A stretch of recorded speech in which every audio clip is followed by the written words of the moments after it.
we have joined here for a black day, for a protest, where in the center, the government that shows its rudeness, that shows its power.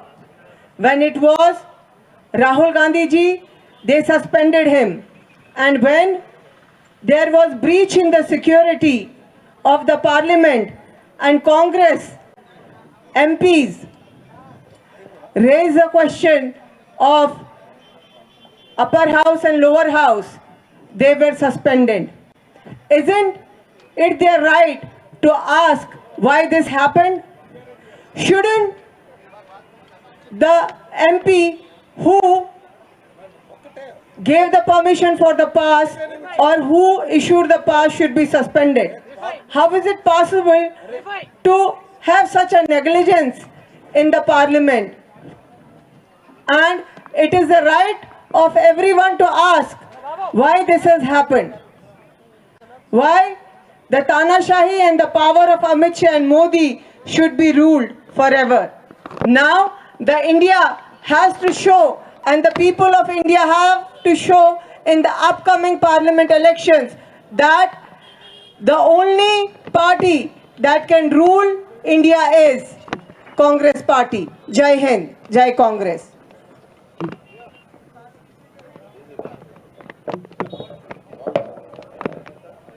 TPCC vice president media incharge పెద్దలు గౌరవనీయులు కిరణ్ కుమార్ రెడ్డి గారిని వారి అమూల్యమైన సందేశం ఇవ్వాల్సిందిగా కోరుతున్నాను.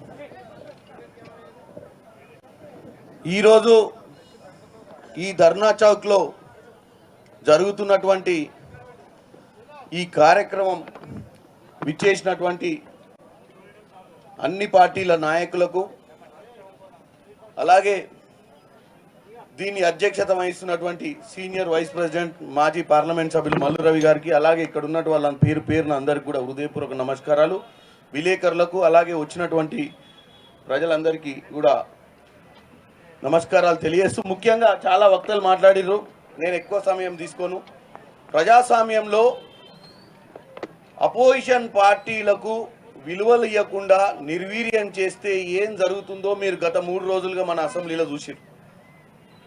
2014 నుంచి 2023 వరకు బీఆర్ఎస్ ప్రభుత్వం ప్రతిపక్షాలకు ప్రాధాన్యత కలగనీయకుండా, ప్రతిపక్ష హోదా ఉండకుండా, ప్రతిపక్షం ప్రశ్నలు అడగకుండా చేయడం వల్లనే ఇవాళ 6,70,000 కోట్ల రూపాయలు కుప్పలు కుప్పలుగా పేరుకున్నాయి. ప్రతి రూపాయి ఖర్చు పెట్టేటప్పుడు అడగాల్సినటువంటి ప్రతిపక్షాలను లేకుండా చేసిర్రు. ఈరోజు అదే పరిస్థితిలో నరేంద్ర మోడీ గారు ఉన్నారు. ఎక్కడైతే పార్లమెంట్ మీద దాడి జరిగితే దాడి ఎందుకైంది, మీ బీజేపీ పార్లమెంట్ సభ్యుడు ఎందుకు గైడ్ లైన్స్ ఫాలో కాలేదు, పాసులు ఎవరికి ఇచ్చిర్రు, ఎవరు వచ్చిర్రు, ఎందుకు దాడులు జరిగినాయి అనే దాని మీద చర్చ చేయబోతే 4 నెలలను 3 నెలలను ఎన్నికలు ఉన్నాయి. ఈ చర్చ చేయడం వల్ల మాకు నష్టం జరుగుతున్న ఉద్దేశంతో 146 మంది ఎంపీలను సస్పెండ్ చేసి బయటికి పంపించడం జరిగింది. అంటే మనం ఎక్కడున్నాం?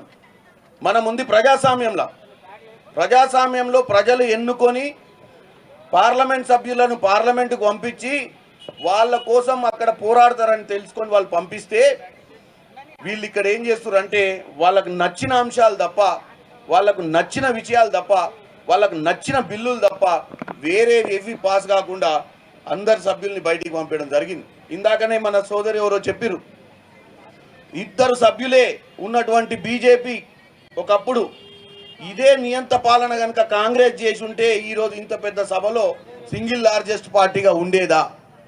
ఆ రోజు మనం ప్రతిపక్షాలన్నిటికీ మనం ముఖ్య పాత్రగా వాళ్ళు ప్రజల కోసం పోరాటం చేయాలని చెప్పి మనం ఎవరు వచ్చినా మర్యాద ఇచ్చి వాళ్ళకు ఒక సమయం ఇచ్చి వాళ్ళు మనం తప్పులు చేస్తే కూడా వాళ్ళు నిలదీసినప్పుడు సమాధానం ఇచ్చినటువంటి కాంగ్రెస్ పార్టీ.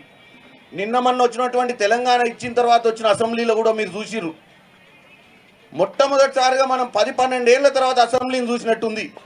ఒక ప్రతిపక్షం ఉంది, ఒక రూలింగ్ పార్టీ ఉంది, ఒక ప్రశ్న ఉంది, ఒక సమాధానం ఉంది.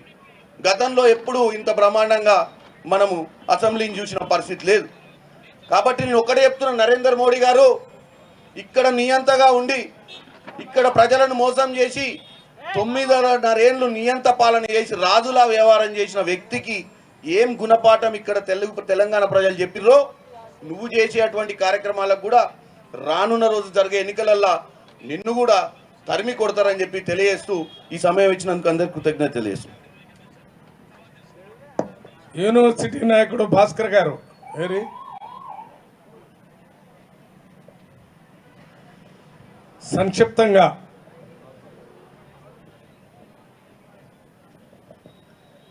సభాధ్యక్షులు పెద్దలు సీనియర్ వైస్ ప్రెసిడెంట్ టిపిసిసి మల్లురవణ గారికి, అలాగే ఉపాధ్యక్షులు చామల కిరణ్ కుమార్ రెడ్డి అన్న గారికి, అలాగే వేదిక మీద ఉన్న జనరల్ సెక్రటరీలు, అలాగే అధికార ప్రతినిధులు, మిగతా కాంగ్రెస్ పార్టీకి సంబంధించిన నాయకులకు, అలాగే అఖిల పక్షానికి సంబంధించిన నాయకులందరికీ, మీడియా మిత్రులందరికీ కూడా ఈ ధర్నా కార్యక్రమాన్ని విజయవంతం చేయడానికి వచ్చిన ప్రతి ఒక్కరికి కూడా పేరు పేరున ఉస్మాన్ యూనివర్సిటీ విద్యార్థుల పక్షాన ఉద్యమాభివందనాలు తెలియజేస్తూ, మిత్రులారా,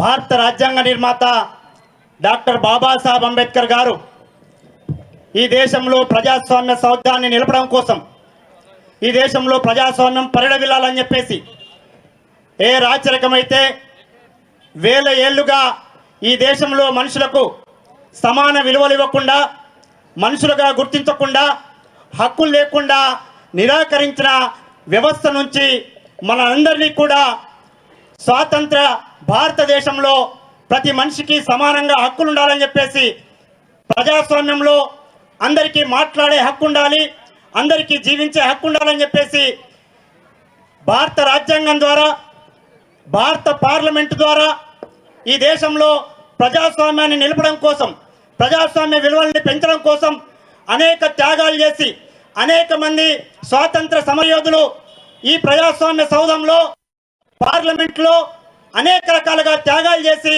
మనందరికీ ఇవాళ అవకాశాలు కల్పించి హక్కులు కల్పిస్తే, ఇవాళ అట్లాంటి పార్లమెంట్ మీద, అట్లాంటి ప్రజాస్వామ్య సౌధం మీద ఇవాళ కొంతమంది నిరసన తెలపడం కోసం దాడులు చేస్తే, ఆ దాడులు ఎందుకు చేశారు, ఏ కారణాలతో చేశారు అని చెప్పేసి దాని గురించి ఆలోచించకుండా దాన్ని ప్రశ్నించినందుకు, దాన్ని ప్రశ్నించిన ప్రతిపక్షాలకు సంబంధించిన కాంగ్రెస్ పార్టీ నుంచి మొదలుకుంటే అనేక ప్రతిపక్ష పార్టీలకు సంబంధించిన దాదాపు 141 మంది పార్లమెంటు సభ్యులను నిస్సిగ్గుగా ఈ దేశంలో మోడీ, ఈ దేశంలో అమిత్ షాలు రాజ్యాంగ హక్కులు కారరాస్తూ వాళ్ళను సస్పెండ్ చేయడం అంటే ఈ దేశంలో అత్యంత దుర్దినం, ఈ ప్రజాస్వామ్యానికి, ఈ దేశ ప్రజాస్వామ్యానికి అత్యంత చీకటి రోజని చెప్పేసి మనం అందరం కూడా భావిస్తూ, మరొక వైపు భారతదేశంలో ప్రజాస్వామ్యాన్ని కాపాడడం కోసం, భారతదేశంలో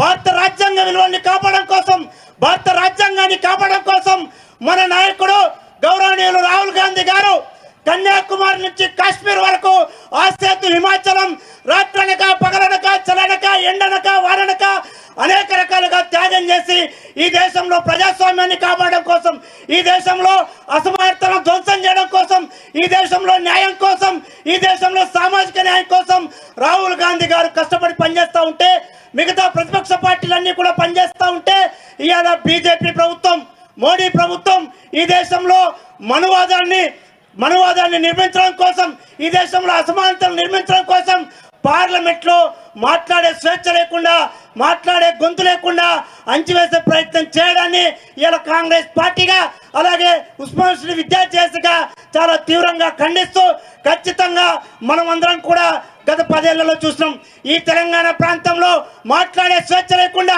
జీవించే స్వేచ్ఛ లేకుండా భయం మధ్య గడిపింది తెలంగాణ సమాజం మొత్తం కూడా. కానీ దానికోసం కాదు తెలంగాణ ప్రజలు పోరాడింది, తెలంగాణ ఉద్యమకారులుగా, విద్యార్థులంగా మేము పోరాడింది ఒక స్వేచ్ఛ కోసం, ఒక సమానత్వం కోసం, ఈ తెలంగాణలో జీవించే హక్కు కోసం పోరాడాం. కానీ 10 ఏళ్ల కాలంలో నిర్బంధాల ద్వారా, పోలీసు పహారాల మధ్య గడిచిన తెలంగాణ సమాజం కాలం రాగానే ఖచ్చితంగా బాబాసాహెబ్ అంబేద్కర్ అందించిన ఓటు హక్కు ద్వారా నియంత కేసీఆర్ ను మట్టి కనిపించి ఇవాళ బొందబెట్టిన చరిత్ర మన కళ్ళ ముందరనే ఉన్నది. కాబట్టి ఖచ్చితంగా రాబోయే 3 నెలలు జరిగే ఎన్నికల్లో కేసీఆర్ కు తెలంగాణ ఏ గదైతే పట్టిందో అదేవిధంగా దేశంలో మోడీకి అమిత్ షాకు బీజేపీ ఖచ్చితంగా పడతాయని చెప్పేసి దానికోసం కాంగ్రెస్ పార్టీ పక్షాన అలాగే విద్యార్థులంగా ఉస్మాన్ సిటీ విద్యార్థులంగా కంకణబద్ధులం ఏ త్యాగానికైనా సిద్ధమని ఈ దేశంలో బాబాసాహెబ్ అందించిన రాజ్యాంగాన్ని కాపాడడం కోసం ప్రజాస్వామ్యాన్ని కాపాడడం కోసం ఎంతటి త్యాగానికైనా సిద్ధమని చెప్పేసి తెలియజేస్తూ ఈ అవకాశం ఇచ్చిన పెద్దలు మల్లరవణ గారికి ధన్యవాదాలు తెలియజేస్తూ ముగిస్తా ఉన్నాను.